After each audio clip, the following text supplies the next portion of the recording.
Welcome to the Film Florida podcast. I'm John Lux, and I'm the Executive Director of Film Florida.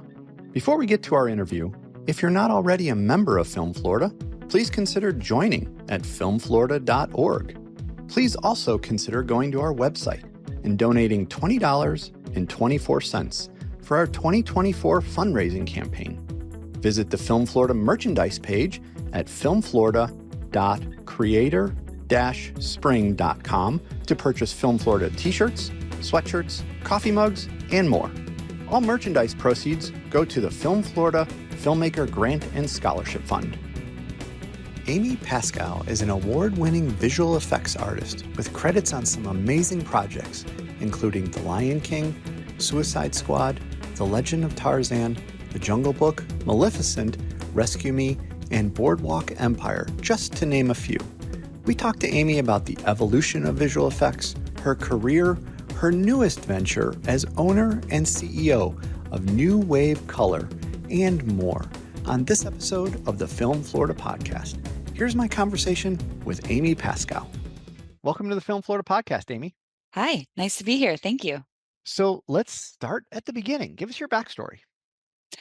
Okay, so right now I'm in Miami. This is a full circle. So I'm born in Miami and South Miami. We moved up to New Jersey when I was about 5, but this is my roots. I've always had friends and family and grandmother and everything. So Miami is still pretty much home, but grew up in New Jersey and then, as you naturally do, go work in New York. But I came back to University of Florida. That was where it was like comfortable. I knew a lot of people and it was just a Big Ten school. My dad said, choose Big Ten. So I did. And I found the art program there. I started off as painting there. And then I realized that I needed to start learning a bit more digital.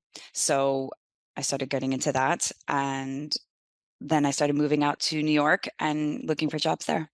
Well, and you mentioned a little bit there, I think, of the beginning of this. How did you first get involved with visual effects and what made the storytelling medium kind of pull you? So I was always interested in painting. I used to do a lot of paintings for friends as gifts, as a way to say thank you. I've had a couple mentors along the way, and I would kind of gather their stories, things that they loved, and I would create a painting for them. So I knew that when I went to University of Florida that I had to find my way within that. I had to find some sort of art there. But I also knew that I had to make money. In 2003, it wasn't the most lucrative way to go with painting and trying to make money there. So I knew that I had to start learning the graphics. And that's what it was back then. It was graphics. It was Adobe After Effects. It was Premiere. It was editing. It was Photoshop. And so I didn't love it, but I thought, I got to know this.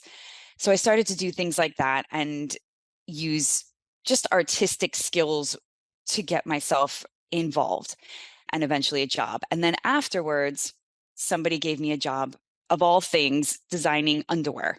And I started doing that I started moving up to do it for Victoria's Secret. And I'm thinking, what am I doing? This is like, I'm designing, I'm drawing, but I was learning Photoshop and Illustrator, and I was creating images and designs.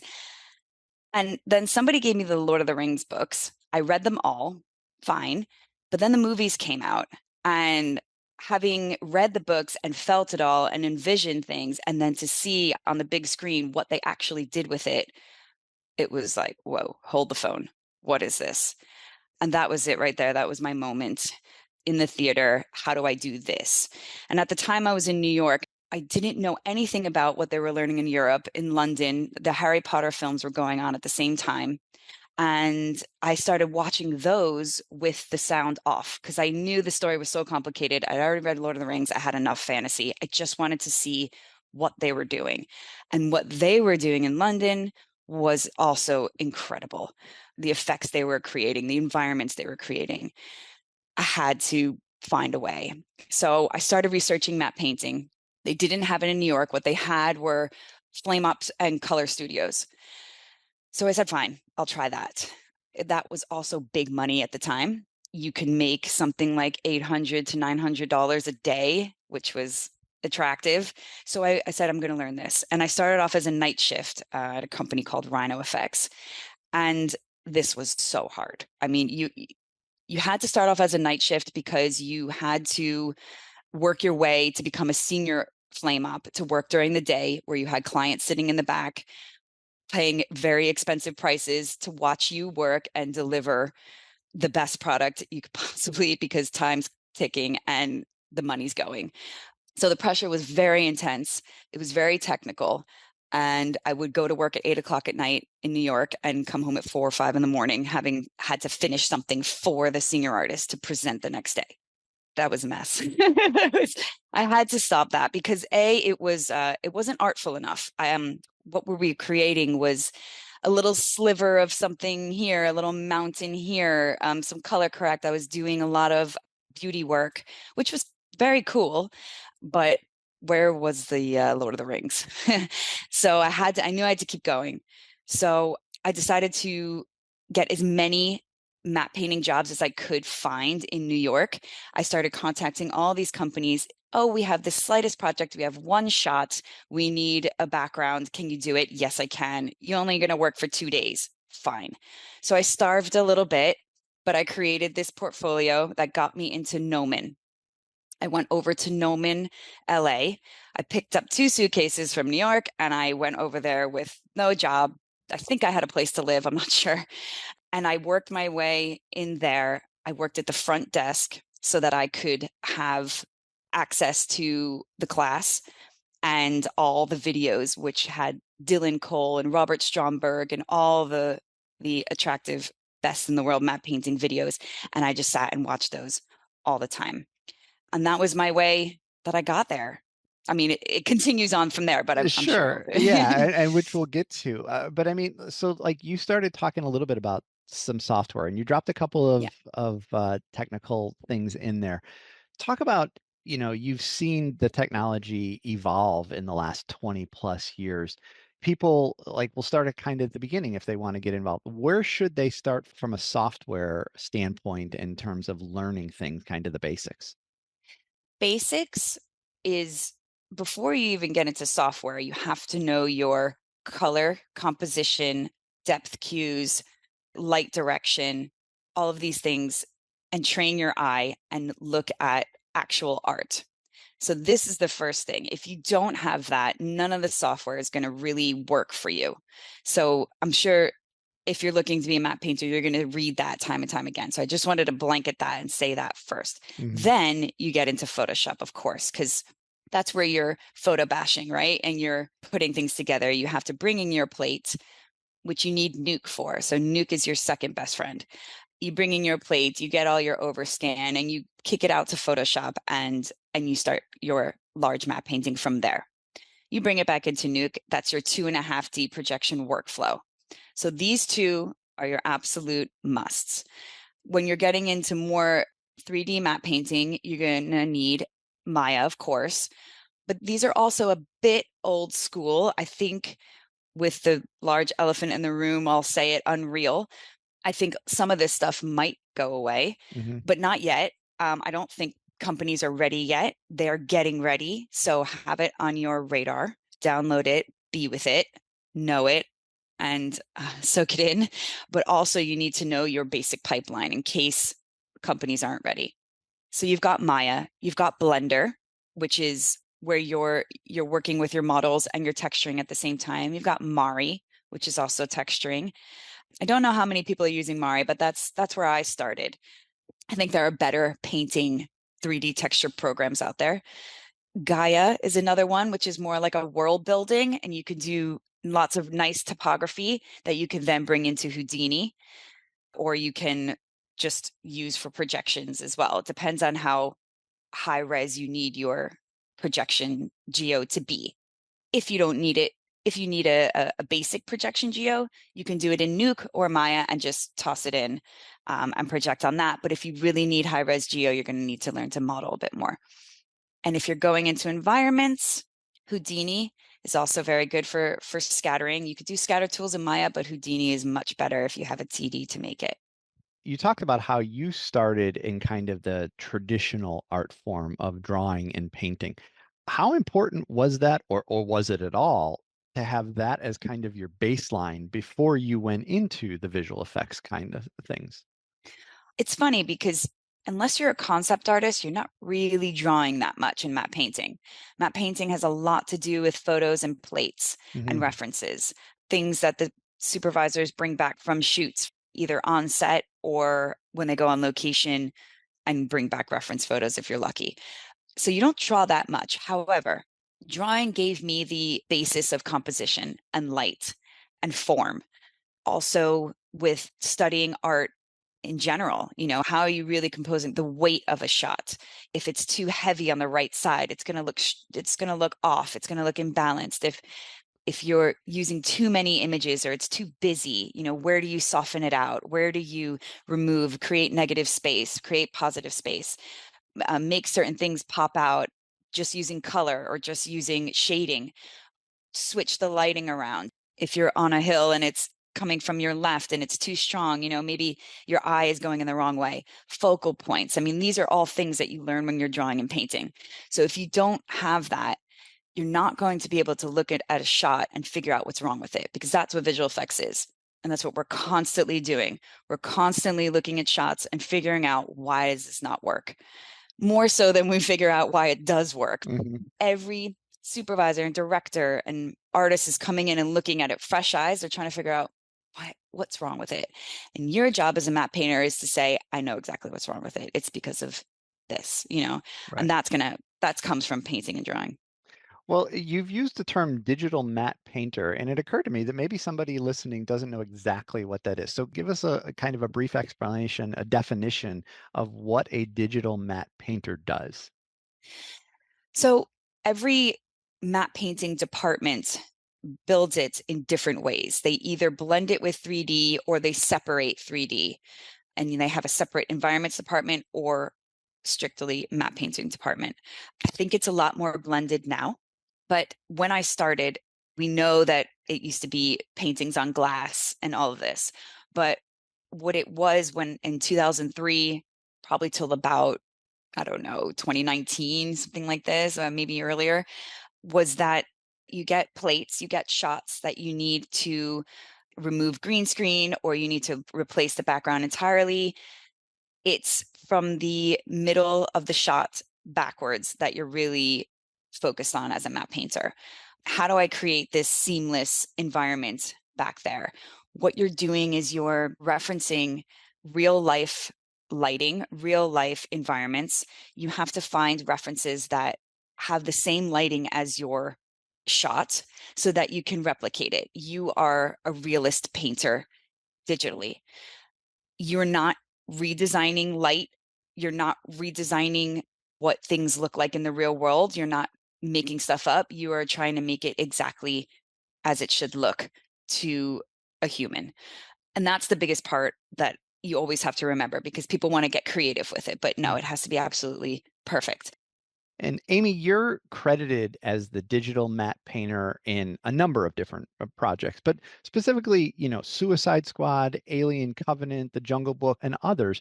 But like, pick a scene in there or two that people might be familiar with and just kind of explain what you did and what part you had in some of those films.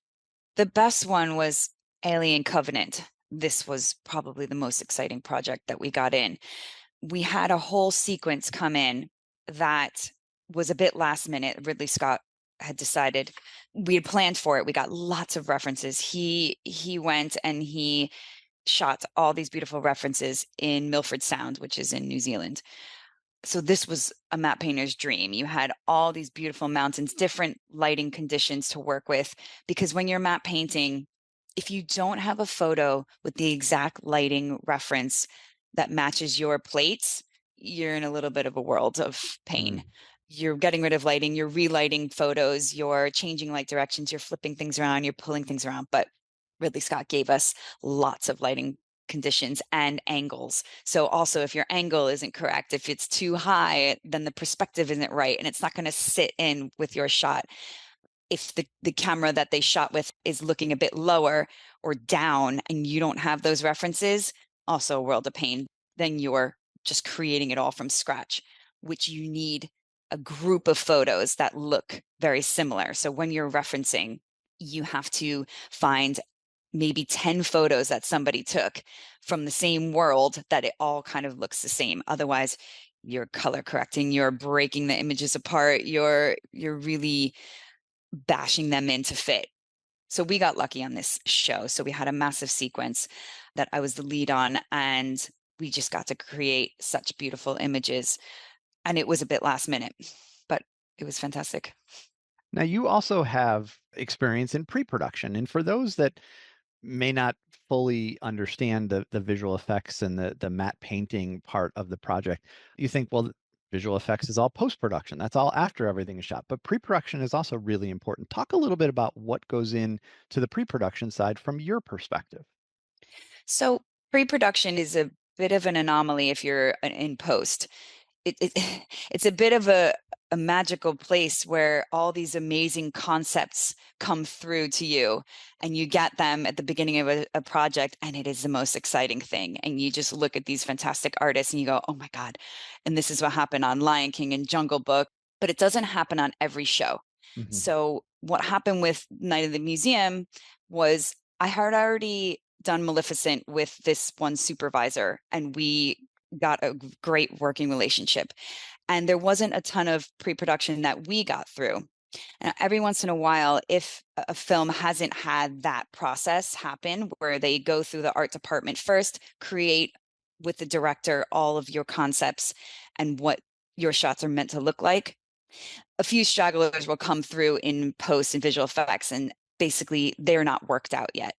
A supervisor might come to you and say, hey, can you help me out with this? This wasn't designed. We have a shot at this. Let's present this to director and see what we're going to do just in post. They're not kicking it all the way back to the art department. That guy's gone. Here's us now. So that's what I got to do with my soup on Night of the Museum. And it was more like a planning and more of like a layout design. If we put this character here, what's that going to do to this side of the shot, this and that. So that was a bit of fun. So every once in a while, you'll get that bone thrown at you. Yeah, yeah. And now, your career, you've had the ability to work under with a number of different roles under kind of the visual effects umbrella. Is there a preferred role that you work on? I mean, it sounds like the digital matte painting, but is there any other little details that you really enjoyed? So for Lion King, I absolutely enjoyed being an environment artist. And I did that because at the time we had just finished Jungle Book. We won the Oscar. It was fantastic. And then Jon Favreau came back to us and said, I don't want to do live action anymore. We're not doing that. We're doing completely 3D. And so me and the map painters at MPC, we kind of looked at each other and went, okay, that's us done. So because that was the only show in the house that was coming, it was going to take over the whole studio. Lion King was going to be massive and we needed all hands on deck. And that was the next big thing. And with Jungle Book, I was the map painter, but we didn't get a ton of work just in map painting. We got a lot, but it was a lot of 3D, and we were really developing that pipeline at the time. And I kind of shied away from it.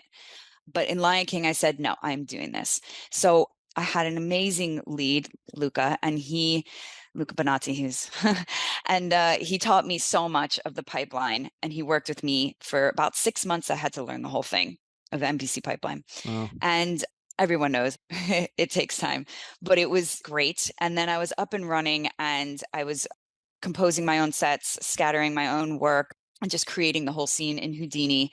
And we had a team who each had their own sets and their own little mini environments of the African landscape. And that was blissful. I had 2 years of just creating these incredible sets with incredible tools that the TD teams were writing for us along the way. So that was fantastic.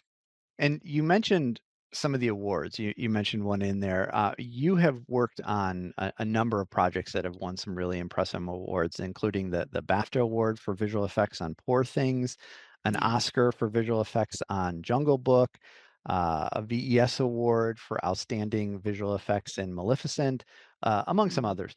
But talk about the awards. What's your fondest memories of any of these ceremonies?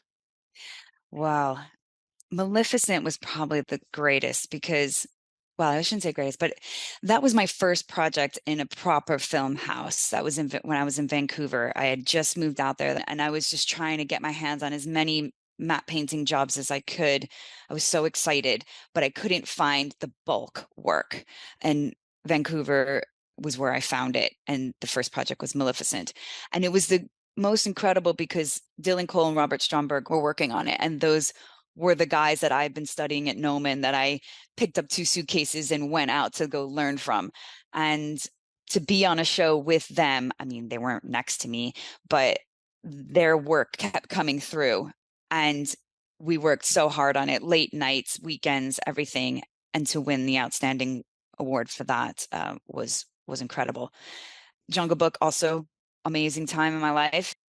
And Poor Things was kind of an extra bonus. By then I'd won the awards. This is going to sound so, but I won the awards. And then when we got it, everyone was so excited because a lot of it was their first one. And I was just, I was happy for the team. I was happy for it to kind of lost its luster after a while because really what it's about is the work you've done, if you're proud of it, the team you worked with, Right. what you've accomplished, what you've learned, what ground have you broken, if everybody got along and if you felt like you were really a part of it. And with those awards I did, and so that was special. That's very cool. Yeah, very cool. Yeah, a lot of it is about the experience. The awards are great, but Yeah. it's the experience and the camaraderie and the team and all of Yeah. that to see it all come together is really cool. Amy, I wanted to ask you about another project that we haven't even brought up yet, but I know is really important to you. The Tattooist of Auschwitz. Tell us about that project and why it means so much to you. We just talked about the films that won awards, and what was special about those was that during the making of them, you knew you were working on something great. That was part of getting the award, where you're part of this ongoing process and this team that you're on, and you're all looking at each other thinking, wow, this is incredible. That's what happened on Tattooist in a different way. When it came into the house, there was a lot of episodic work happening. And when this came through, I was getting ready to go to Miami, but I said to the owners, I have to be on this project. Please put me on as a lead or a soup or something. And that happened. So I spent a year on that project. And that was one of those milestones where you thought, I can't believe visual effects has taken me here to tell this story. My grandmother and my grandparents were survivors. So when this came through, this was very difficult to work on, but probably one of the most important things I've ever done. The team that worked on this, the clients included, were the most sensitive and most professional people I had ever worked with on something like this. I mean, you could really get this wrong. We had to build Birkenau camp, and this was a challenge because we had to spend so much time on websites such as Yad Vashem in Israel, where you're looking through references of real raw material that you had to replicate. And it was difficult. But the clients that we had, Simon and Alan, were absolutely supportive and understood the sensitivity of the work we had to do. They were top researchers as well. They were top movie makers. And we knew what we were making had to be absolutely accurate.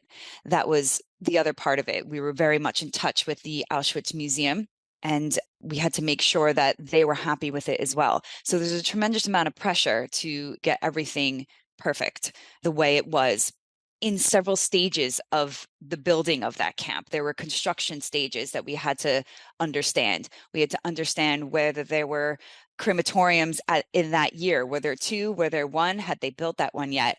What was the state of the camp? Was it clean? Was it chaotic in 1943 or 1945? And then we had to also build the liberation scene, which was happening at the last moment of creating the project, of finishing the project as well. But we knew it had to be done. And so it was all hands on deck for that as well. And I think the team just delivered some spectacular work. So this was a really special project. Well, and it's one thing to put your heart and soul into something because you're a professional and you want to do the best work. It's another when it truly is personal. Yes. Yes. It was very hard, especially I had one other person that felt that way on the team, but I had to keep a lot of it in because you don't want to impose that on your team and on your work. You have to keep a lot of it inside to yourself and work it out yourself. They were offering some counseling on the for the actors and the people on set who were creating this film at the time, Yeah. which was incredible. I didn't go for that, but it was I had a lot of, talks with my mother and, remembering and trying to work through it emotionally. But I just had to keep getting it accurate because that was the way of dealing with it, was to say that this is the story we are telling and we're going to get it right. That was my way through it. Wow. Thank you for sharing that. Yeah, thank you.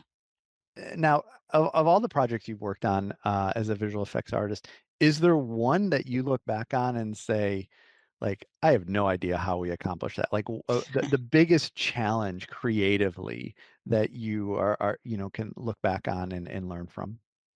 So I'd have to say Maleficent because the work we got from Dylan Cole were his paintings that we had to reproject. And at the time, Dylan Cole he was very messy if you look closely. As an image, everything was just perfect, right? Mhm. If you just step back and it all worked. And most of us can't even do that like he can do that. But what we had to do was reproject it, get them into shots. There were like a lot of standalone paintings, and we had to get them into moving shots.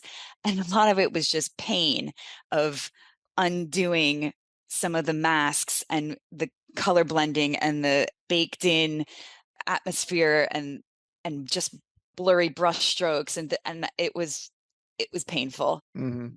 And on the flip side, we're going, oh my God, but it's Dylan Cole stuff, And on the other side, we're going, why did he give us it like this, And then we won the award. So that was a bit special. Mhm. Not how you would do it now, because everything is you have to pay so much attention to every pixel. Everything has to be sharp everywhere.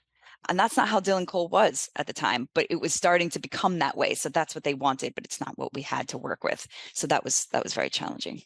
Well, I mean, I was going to ask a question about you talking about, being in New York and then LA and then Toronto and Vancouver. It sounds like you had to go to where the projects were. Do you still have to do that in your field, or can you do a lot more remotely? Yeah. So, yes, I jumped around. They were calling us pixel gypsies at the time, and it was a big movement. I think we know when the tax incentives left America around 2016, and they left LA as well. And everyone started roaming around. You had to go to Vancouver, and then it became Montreal. So I went there, and then it became London, Hmm. and London was competing as well. That was where I wanted to go. That was the main headquarters where I knew that I was going to get the best work. I remember Harry Potter. That Hmm. was what I was after. I was after learning from those people, learning from Europe. And that was one of the best things I ever did. And then I wound up staying 10 years because that was where all the work was that I loved. I'm not saying it's the best work. There was incredible work going on in so many other places of the world, but Europe was where I wanted to be. And I think now, obviously, since COVID, we all know that you can start to do things remotely, but a lot of people are still asking you to be in the city of the tax incentive. So we're here in Miami and we are in Florida, and we know how hard it is without the tax incentive. So I'm still having to do remote work. That isn't ideal because the best part about visual effects is working as a team Hmm. and being with everybody, being with your friends, talking art all day long, going into dailies, having meetings with people, your buddies, having coffee, and just sharing all these experiences, watching the YouTube videos of the latest trailer and this and that. I mean, this is all what we love. And I think with remote, you're not really doing that anymore. But we're finding our way, I Hmm. think. Yeah. And now, I mean, can you watch a film and actually enjoy it, or are you always looking at those little details and getting lost in your job?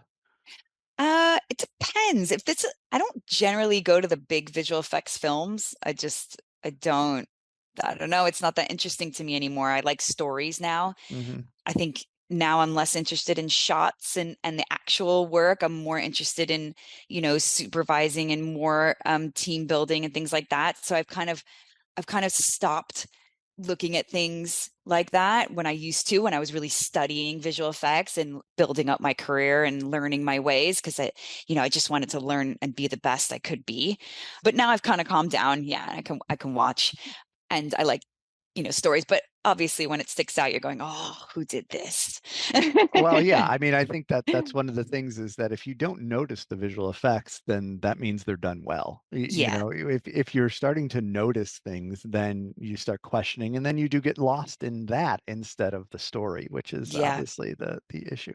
Now, Yes. in addition to all of this that you're continuing to do, I want to make sure, people don't think like you're done with this, but in addition Yeah. to what your visual effects work, your current venture, new venture, is that you're the owner and CEO of New Wave Color, which obviously is based in Miami, where you are, Yeah.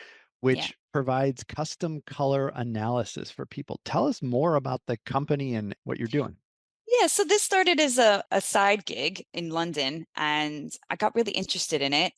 When you put one color up against another color, it looks one way. And when you put that same color up against a completely different color, it changes. Hmm. That's the basics of art in a way with painting. When you make certain colors pop, you put a certain one next to another one, or when you want to calm them down, or you want to make them look cooler and things like this. So this applies to people as well.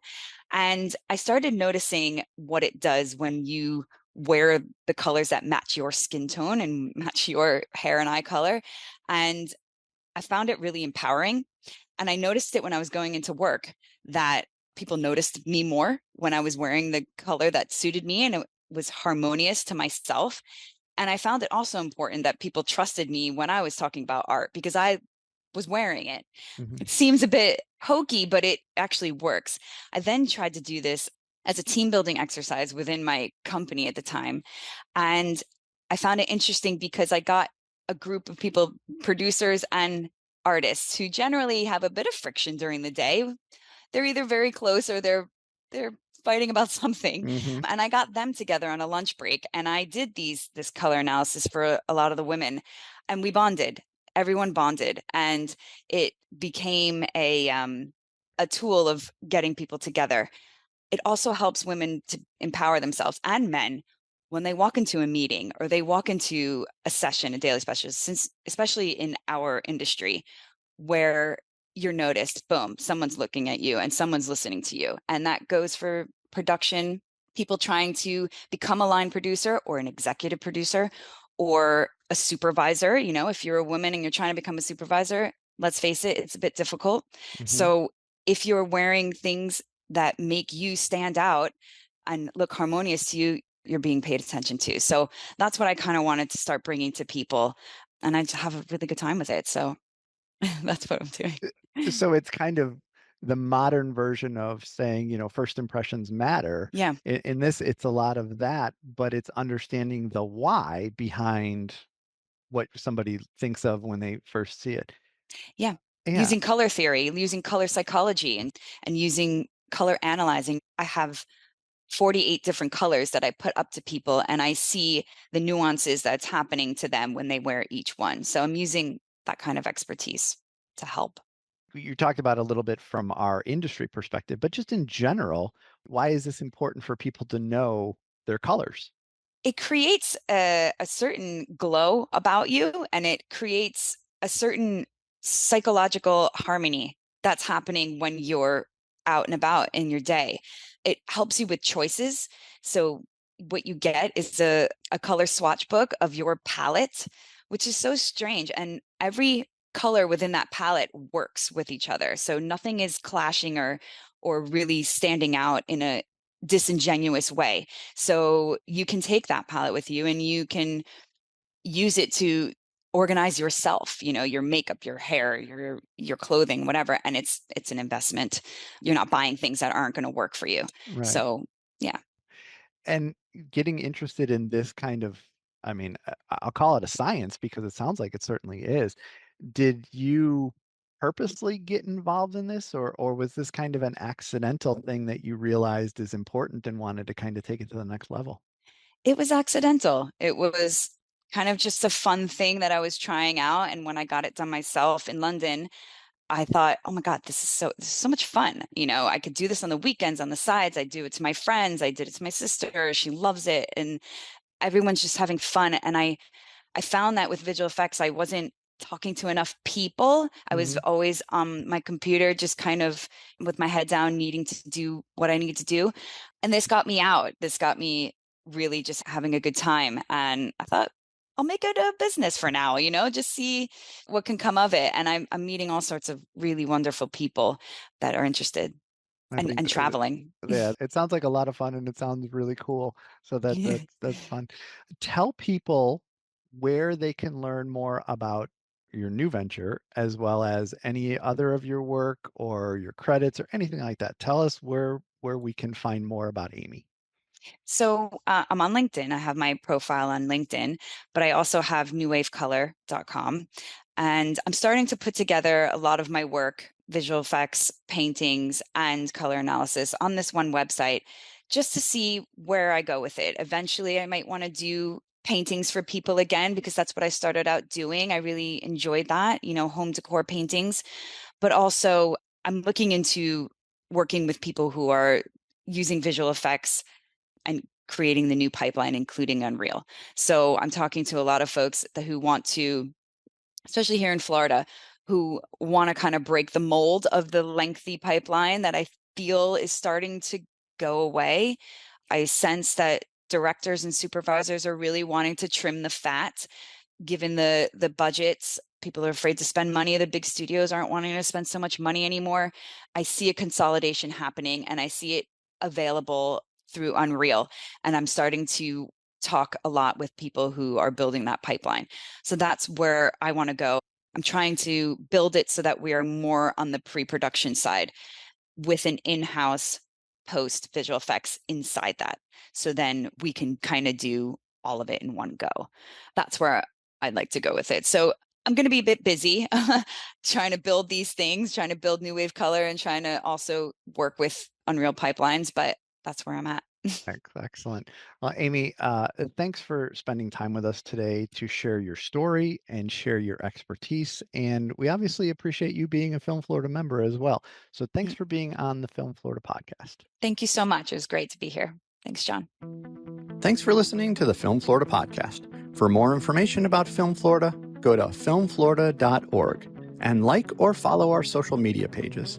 If you're not already a member of Film Florida, please consider joining at filmflorida.org. Please also consider going to our website and donating $20.24 for our 2024 fundraising campaign. Check out the Film Florida merchandise at filmflorida.creator-spring.com. And please remember to subscribe, rate, and review the podcast.